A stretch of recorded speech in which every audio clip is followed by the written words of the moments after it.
আমি দিওকুদা জুলাই যোদ্ধা এবং বীর মুক্তিযোদ্ধা 15 আগস্ট বিপ্লবের নায়ক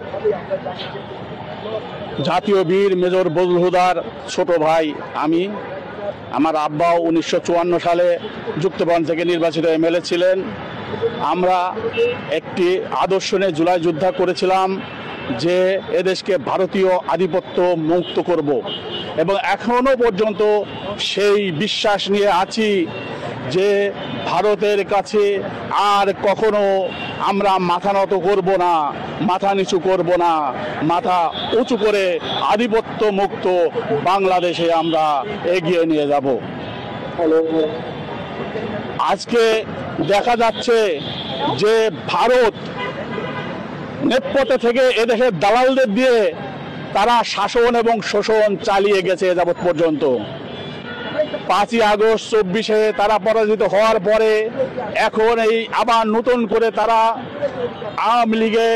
নিষিদ্ধ আওয়ামী লীগের বিভিন্ন বিচ্ছিন্ন গ্রুপ দিয়ে অস্থিতিশীল সৃষ্টি করতে চাচ্ছে। অস্থিতিশীল সৃষ্টি করে তারা দেশের মধ্যে বিশৃঙ্খলা সৃষ্টি করে তাদের একটা ফায়দা লুটতে চাচ্ছে। তাদের একটা চক্রান্ত আছে, পরিকল্পনা আছে।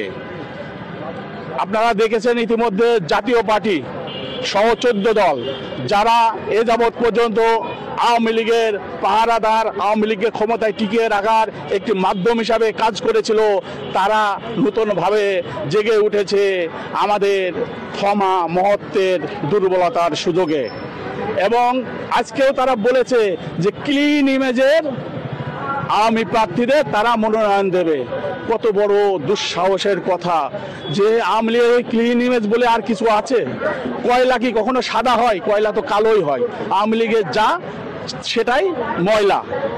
এই ময়লা আবার তারা আমাদের কাঁধে চাপিয়ে দিতে চাচ্ছে। এটা একটা জাতির জন্য, দেশের জন্য অশনি সংকেত।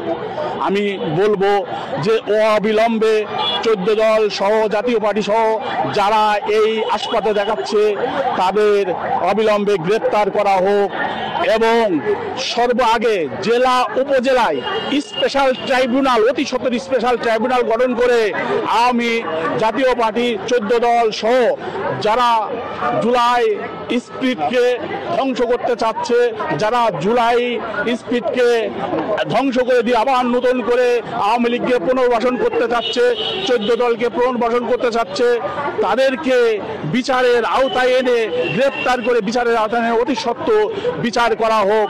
তাহলে এই দেশে নির্বাচনী পরিবেশ ফিরে আসবে, সব সুন্দরভাবে ফিরে আসবে। কিন্তু যতক্ষণ পর্যন্ত এদেরকে বাইরে রাখা যাবে, যতক্ষণ পর্যন্ত এদেরকে সুযোগ দেওয়া যাবে, তারা থামবে না। তাদের বিরুদ্ধে একটা কঠোর অবস্থান ইন্টারিম সরকারকে নিতে হবে, তবে এদেশ স্থিতিশীল হবে এবং পরবর্তী পদক্ষেপগুলো তারা নিতে পারবে। এই লক্ষ্যে আমাদের যারা জুলাই বিপ্লবী ছিলাম সবাইকে ঐক্যবদ্ধ থাকতে হবে এই ভারতীয় চক্রান্তের বিরুদ্ধে।